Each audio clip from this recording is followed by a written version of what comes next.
Welcome to The Most Important Thing. I'm Danielle. And I'm Greg. And together we're talking about a new game we just played yesterday and want to tell you all about. Yes, oh my goodness. It's called Sardines, and it was Hunter's idea. Apparently, she learned it at school. So at the end of family meeting yesterday, we played our first round, and it's basically the opposite of hide and seek.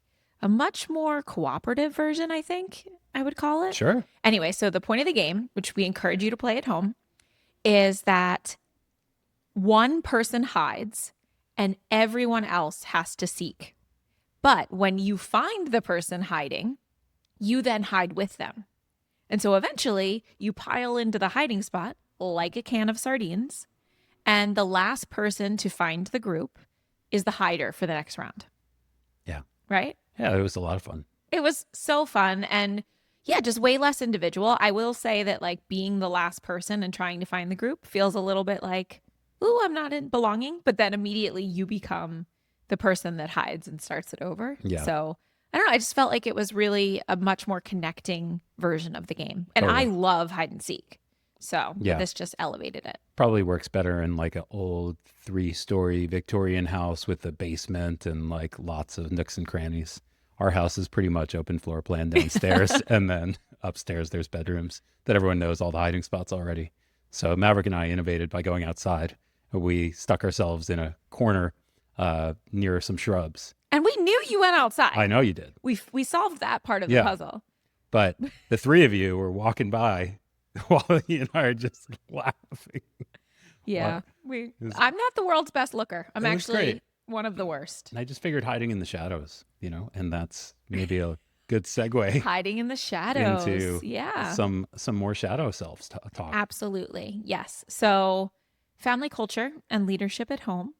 And the topic today is authority. Yeah. So, really, when we talk about authority, we're not talking about rules, right? But we are talking about the internal posture of adulthood, really.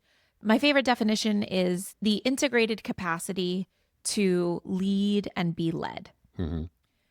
Because it really is this balance of claiming authority, but also submitting ourselves to legitimate authority. Yes.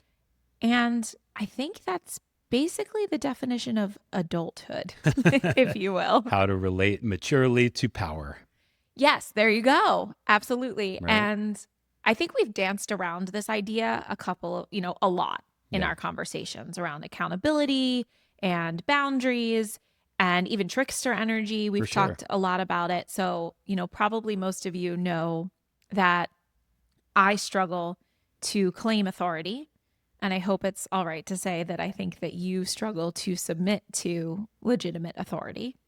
Even when it's inside of me. Yeah, exactly. So we do think that it's a conversation really worth bringing into the light, Yes. making explicit, because this is one of the primary things I think is so important as leaders of our family, and also to get right as an adult, not just for ourselves, but for our kids as well. So authority means, 1, the inner clarity to stand for what is right, even when it costs approval. Costs approval. Right. Okay. We can certainly go down that rabbit hole. Mm-hmm, mm-hmm. 2, the steadiness to lead others responsibly. Steadiness being the operative word there. And 3, the humility to yield to guidance that is wiser, older, or truer than your own instincts. Sure. Yeah. Absolutely. And so today we're really going to unpack ways that we can claim our authority Mm-hmm. and ways that we can submit to legitimate authority. And we'll also talk about a fun framework that can really open up our understanding. That's right. Yeah. So shall we dig in? We shall. Okay. So claiming authority. 3 ways. The first is by crossing a psychological threshold. And this is really about stepping out of our peer group mentality. And so I just finished this wonderful book called 10 to 25 by Dr. David Yeager. And it really talks about the importance of status and respect in adolescence. and earned prestige, right? Right. So Right. there's something that starts happening to us around the age of 10 to 25. And it really changes the way our brains are wired, where we become extremely sensitive to the feedback of our group, right? Mm-hmm. Which, when you think about it, that makes total sense because after you're a child, your job is to contribute to the group or you will be cast out, right? Yeah. And so learning how to fit in, how to please the group, how to earn status and respect within your community is really important for a time. And I think that's really like, I'll call it adult initiation. Hmm. Yeah. But then there comes a time where we must cross into another way of thinking. And so the aspect of adulting around claiming authority is really not caring so much what other people think and making choices that are right for us. Yes. Absolutely. What really came up for me when I started understanding this first of three ways that we can really claim our authority is that for a long time, really until the past few months, let's say this year, Yeah. we have been in survival mode, right? We moved quite a few times. We had 3 kids in 4 years. This is the first week that Maverick has not napped. Yeah. So we are now a no nap family, which certainly comes with its own challenges. I feel like I got no downtime and rest this weekend. So we're calibrating. Right. But we are now in a place where we are able to start making more values aligned choices Yes. and really facing the group and saying, this is what works for us, this doesn't, in a deeper way. Like, I think nobody invites us to evening events for kids anymore. They don't even bother telling us. Like, I heard that all of the kids at Hunters Elementary School were at some bonfire at Lake Worth on Friday night. And I didn't even know about it. And that is fine because Totally there's fine. just no way that we're going, Yeah. right? Do I love those people? Do those people love me? Absolutely. And part of love is knowing the Neufelds, you're not going to see them after sunset, Correct. right? So that's, I think we've done a great job of facing that group. And now we are doing this with people closer to us that are more deeply involved with our children, where in the past, say those that are taking care of our kids, I've received feedback that, maybe they're on their phones too much or their discipline tactics are different than the conscious discipline that we treat our kids. And I've been like, you know what? I can't look at that right now. Survival mode. I know. And I need reliable childcare. I need consistent childcare. I need people where the trains are going to run on time so that I can do my thing and truly just survive. And so thanks for your feedback. And I'm looking the other way. Yeah. Right? Totally. Because we've needed help. Yeah. Well, what's really interesting is this expression that has been contested lately. Oh. It's actually apparently a meme that goes back something like 30 years, where people are challenging the definition of blood is thicker than water. The saying, yeah. The saying, right? To actually mean. Oh, okay. So I guess what you're saying is this week we received a reel on social media that challenged the idea that blood is thicker than water and said, this actually has been mistranslated for centuries. It's actually the blood of the covenant is thicker than the water of the womb. Meaning this holiday season, you can be with your family of choice, not your family of origin. Right. Right. Right. And we're like, I feel seen. I feel seen. I'm sending it to all my friends who have challenging relationships with their extended family. But of course. We checked Reddit. And not true. Not Just true. False. Fake news. Yeah. But yet so deeply resonant, right? Deeply resonant. There's a reason why this is going around and has been going around apparently since the 90s, right? When we come to these concentric circles and in times of trouble, sure, it's pretty easy to pile on to somebody and give them what they need. But when you're emerging and an emergent being and are trying to figure out what works for you, it's always been our friends that come first to us and say, hey, we're here to support you however you need. Yeah. Yeah. They never are questioning. Maybe they say, this is what worked for me, and we're there to, but honestly, like true friendship is just seeing what your friend needs and understanding that sometimes it's empathy, not a solution. And sometimes it's just being quiet and listening, right? Yeah. And so there's a reason why this meme has been going around for a while. I think that the challenge here is that family just has a lot of baggage. And again, that disagree and commit hat, like everyone in the Neufeld household, I would put it on for, but I can't think of too many other people that I would other than my friends. And so, we were joking yesterday on our run that this is kind of like the boundaries redux episode, like Yeah. 6 months later. I think we came in pretty hot on boundaries. Things were pretty fresh for us in our family. I think we are kind of peeling back the onion even further as we enter this new season of Maverick not taking naps, 3 kids in full-time school, the holidays coming, just really thinking about what do we need in this phase of our family? Yeah. And where do we need to trust our intuition, which is the second aspect of claiming our authority, and set clear boundaries, this time without emotional leakage. Right. Right? So those really are the 3 ways to claim authority, to cross that psychological threshold from that, I'll call it adolescent adulthood, where we learn how to fit in and belong with a broader group, Yeah. into really what works for me, what works for our family, right? And we do that by trusting our intuition and setting clear boundaries without emotional leakage. Yeah. And I will fall on my sword and say 6 months ago when we did our boundaries episode, I think there was a lot of really great stuff that happened. It happened in a way that I hope I can heal a bit from 6 months later, if that makes sense. The emotional leakage part. Sure. I would call it the rebound, or the underside of collapsing to keep the peace. Right? Yeah. So what you're saying is that for us, we didn't claim authority for the past number of years. We did collapse to keep the peace.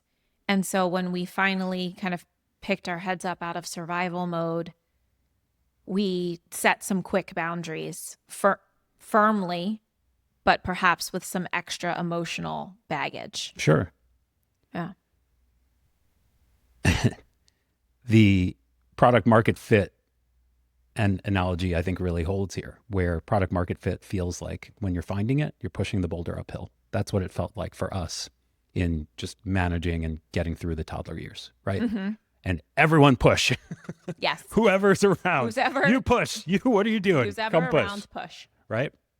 But now that the boulder's at the top of the hill and we need to control it down the hill, there are lots of people have different opinions as to which way it should roll, how fast it should roll, how they should control it. Like there's one way to push, but there's so many ways to get it going. And it's rolling. Like this is culture. It's going to happen whether you manage it or not. Right? So we're managing it in the way that we know to be true, and we're seeing the fallout where there are people around that are just saying, "Hey, I helped you get to the top. Like, what about my opinions?" Right. I understand that. Right. I really do understand why that shows up. Yeah. I think it's probably not unlike a startup. Yeah. Where the people, or even I can think about Citadel in 2008 to 2012, 2013, when we finally got, reached the high water mark and started to be on steadier ground, which is like, whoever is here, like, please, whoever is here, work hard, do the best you can.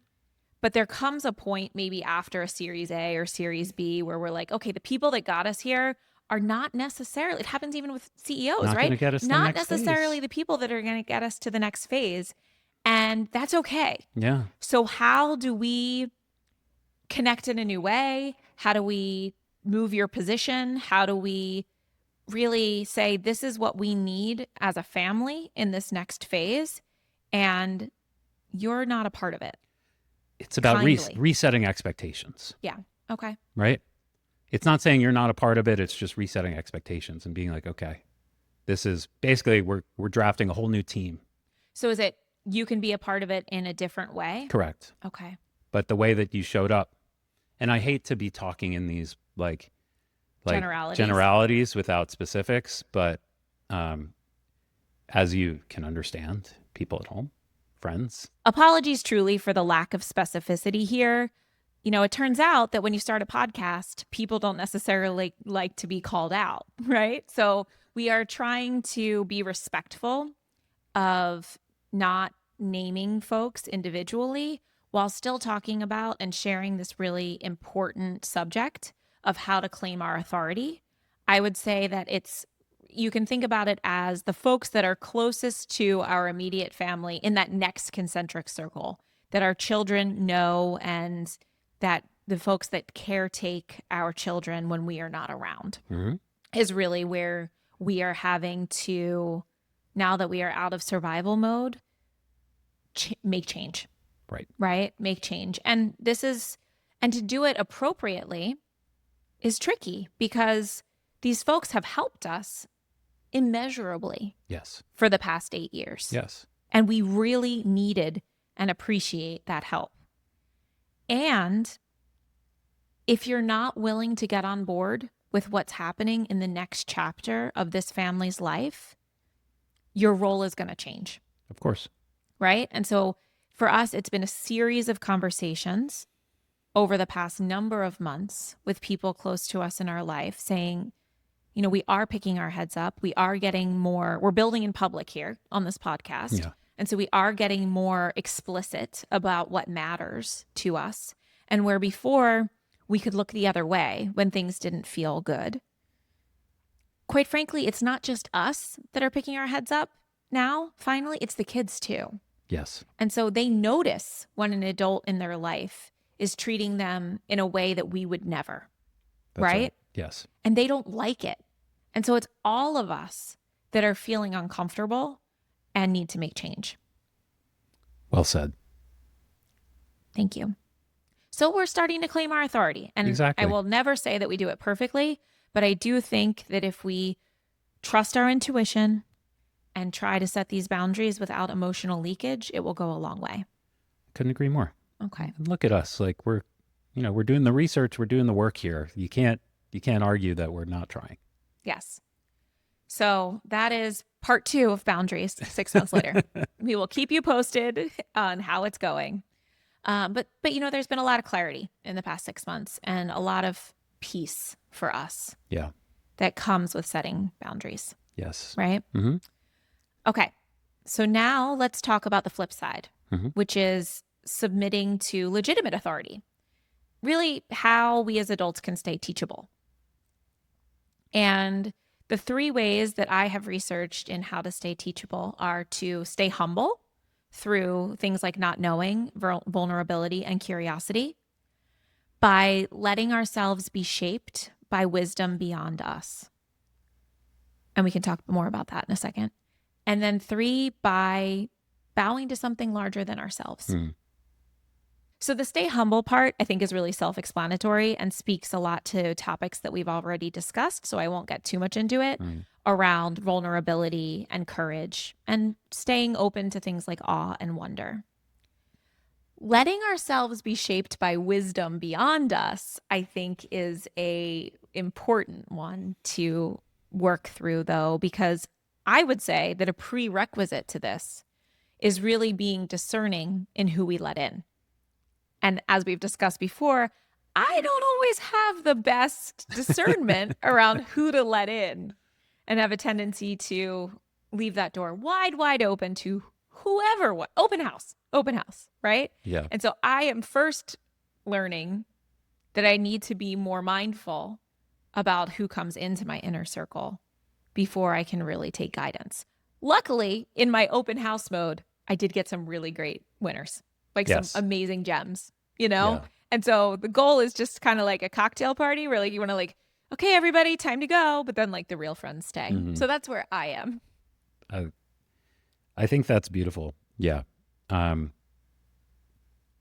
for me, I trust people that I've never met, and I don't trust anyone that I have. Yeah. That's where I show up. I am much better through reading books and listening to podcasts and gaining wisdom that way by listening to the believability of somebody that I've never seen their flaws Mm-hmm. than the person that is too close to me. Yeah. And actually, I don't think that's really that. Um, I think that's pretty normal. Mm. So when I think about back to like listening to a friend's podcast and teeing it up and being like, I don't really want to listen to this, but I'm gonna do it anyway. Oh, like you talked about in the success of Yeah, others, part of growth exactly. mindset. Sure. Yeah. Episode 29. Mm-hmm. So in a smart peer, it's hard for me to listen to anything that he would have to say, just because I know him and I'm like that guy. You know? May I ask a question? Yeah. A personal question? Hmm.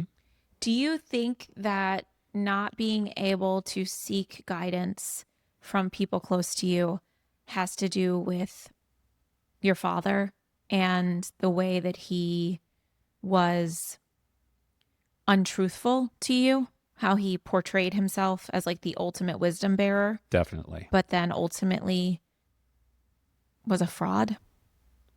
I'm sorry if Yeah. that's a tough word, but I, was fraudulent in yeah. some ways. I would say that I have a fixed mindset about certain things because I worry that I have inherited traits that would lead me down the wrong path in those areas. So I just stay away from them. And one of them is um, finding, like, I learn a lot from my peers, Mm-hmm. but I stay away from any peer telling me anything about investing, so to speak. Mm-hmm.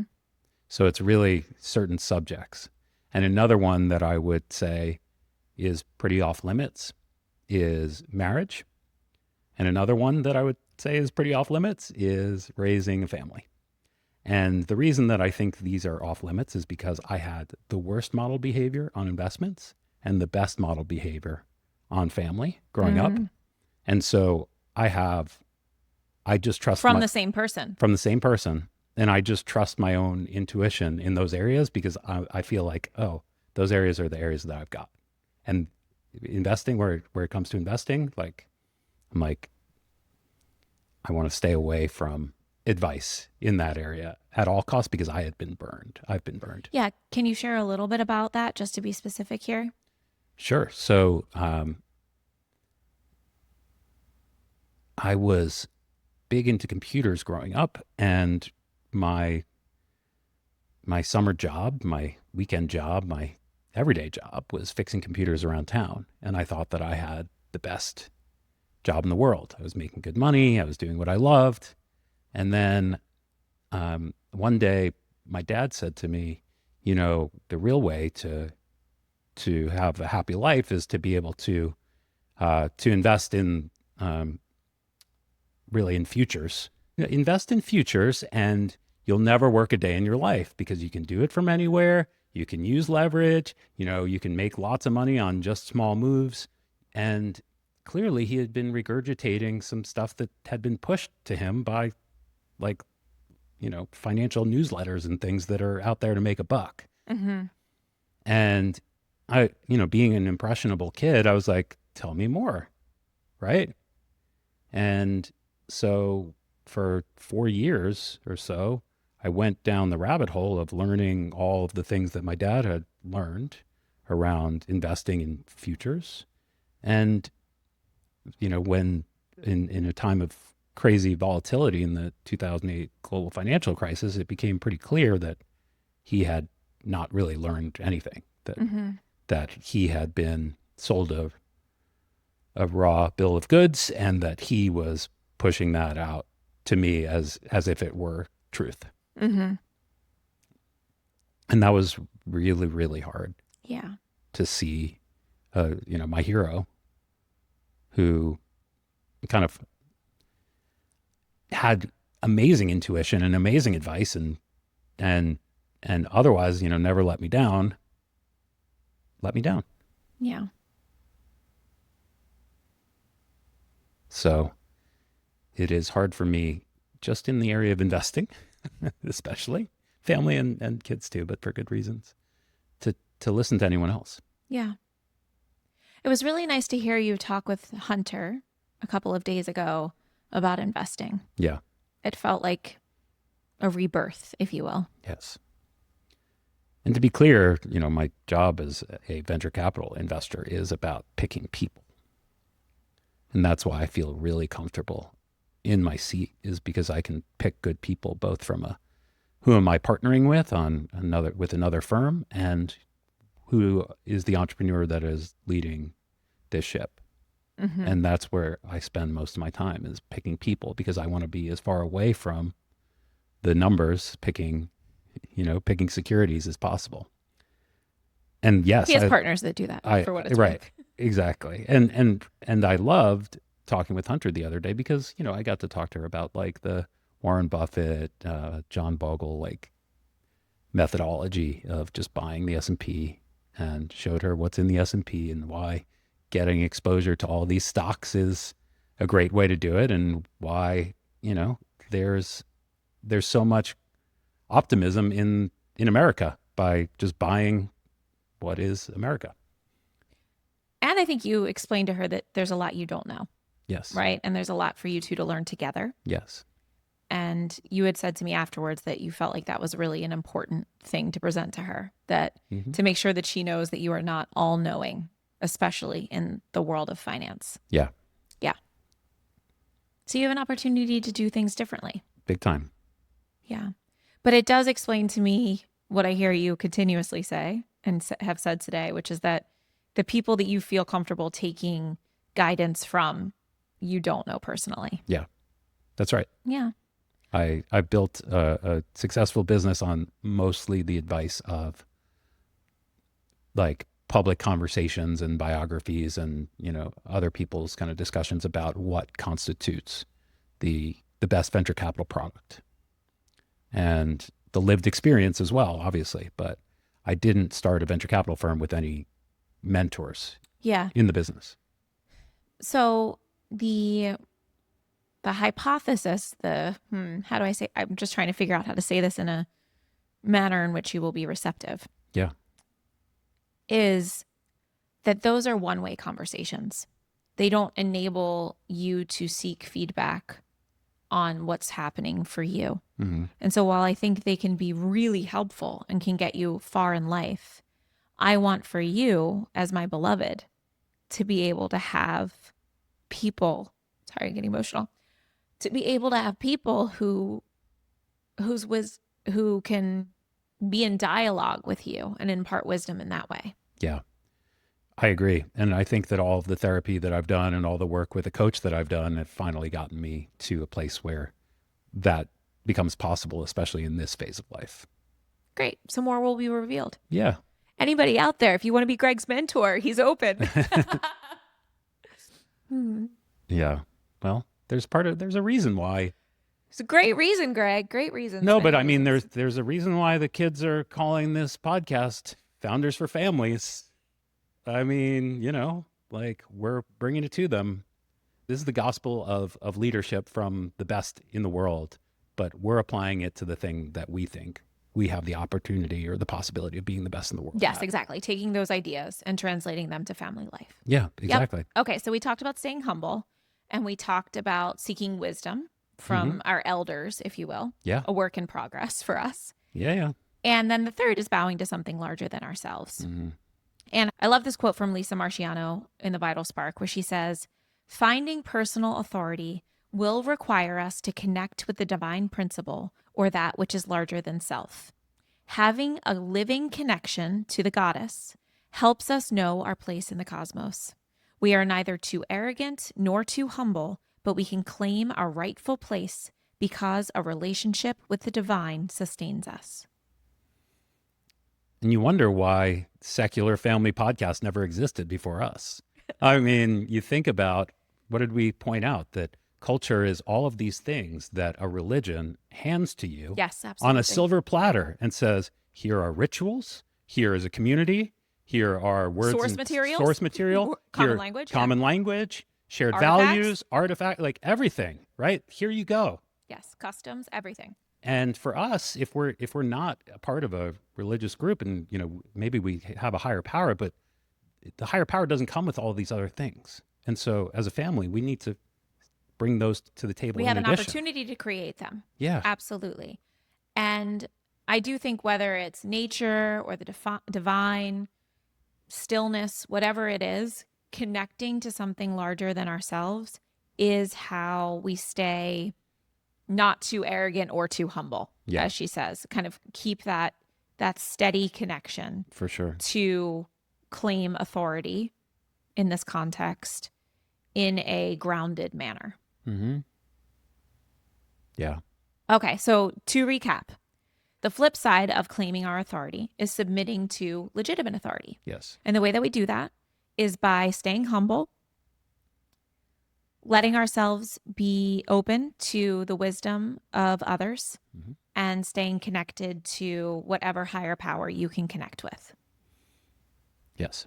And in researching this episode, there's a framework that I found particularly applicable. It's something that I think about a lot, and I'm excited to be able to talk about it today. And that is Gretchen Rubin's 4 tendencies. And so we'll put it up on the screen, but basically it is the way that we as an individual interact with the world through our inner and outer expectations, and whether we meet or resist inner or outer expectations. And so the 4 types are the upholder, who meets both outer and inner expectations, the questioner, who resists outer expectations but meets inner expectations, the obliger, who meets outer expectations but resists inner expectations, and the rebel, who resists both. And so there's a quiz that we can link to in the show notes where you can take it yourself. But I find that this one, most people don't need to take a quiz for No. it. You know it immediately. And Greg and I, it will not surprise you, are on polar opposites of this Yeah. spectrum. I am the upholder who meets both inner and outer expectations. And And I'm the rebel who resists both inner and outer expectations. that's right.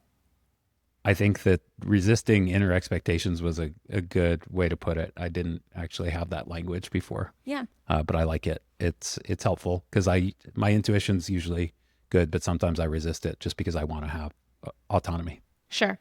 if that makes sense. Yeah, definitely. And the reason why I wanted to bring up this framework as it relates to authority is because this is a place where my need to meet outer and inner expectations, they aren't aligned. Does that make sense? Right. And so I have an internal rumble because I have to accept that if I'm going to choose my intuition over the feelings of the group, over the reactions that I may get, that's hard for an upholder. Sure. Right? If I were a questioner, I suppose that would be easier. But I am motivated by alignment. Like I always say, integrity is when your insides match your outsides. And that is like one of my personal core values is to have integrity. Right. And so I have to really strengthen my intuition and be okay with the pushback. Sure. Which has been very challenging for me across family, across the medical field. I mean, you name it. When I encounter authority that their expectations do not meet mine, it can be very challenging for me. Yeah.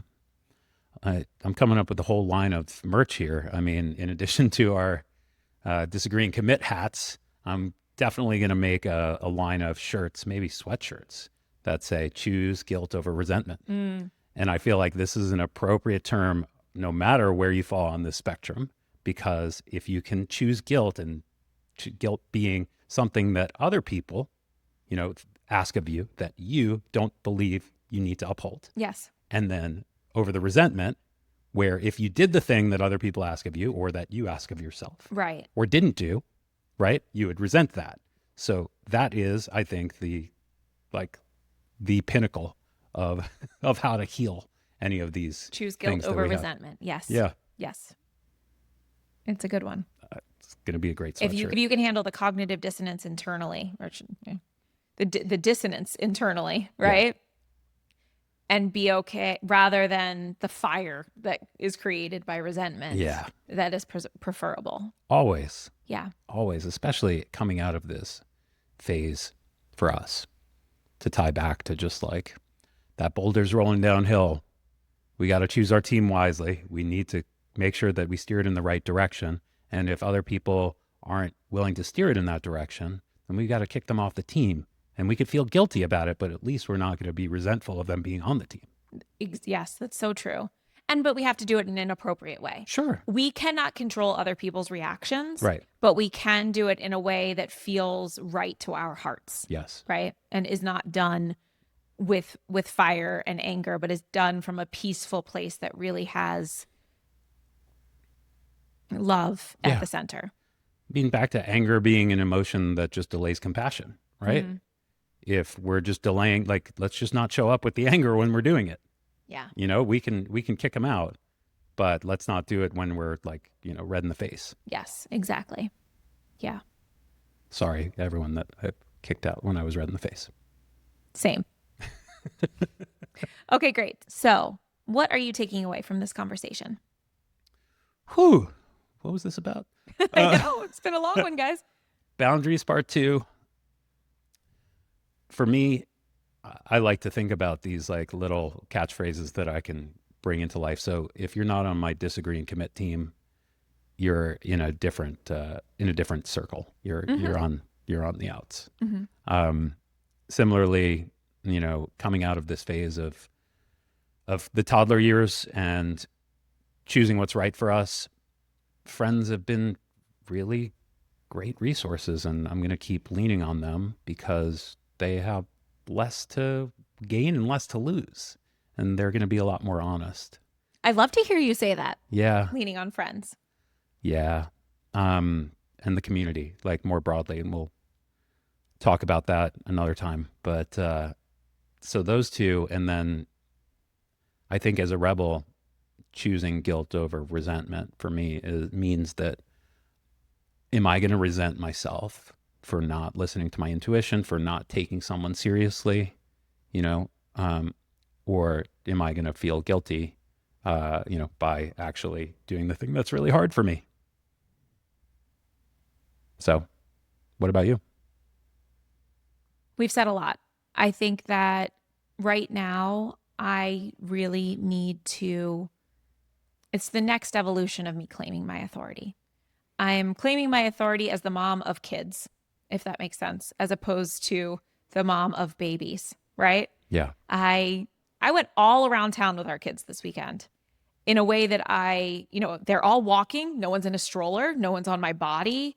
We're like actually 4 different beings in stores and things like that, if that makes sense. Yeah. So I am learning, there's like this increasing distance, right? Like the babies go from your belly, then I'm nursing them for a while, then I'm carrying them all around, then I'm holding their hand constantly, or they're in the stroller. And now they're actually all walking on their own wherever we go, right? And so claiming my authority in this space means that I have still not a ton of time to myself, but more like the blocks of time get longer in each of these phases, right? And so I used to have like every 15 minutes, and then it was like every 45. And now I find myself with hours sometimes of stretch of time during the week while they're at school, and I am able to get things done. And so it's a long way of saying just wanting to step into my authority in this phase of motherhood, in this phase of, the last 6 months of my 30s, in trusting my intuition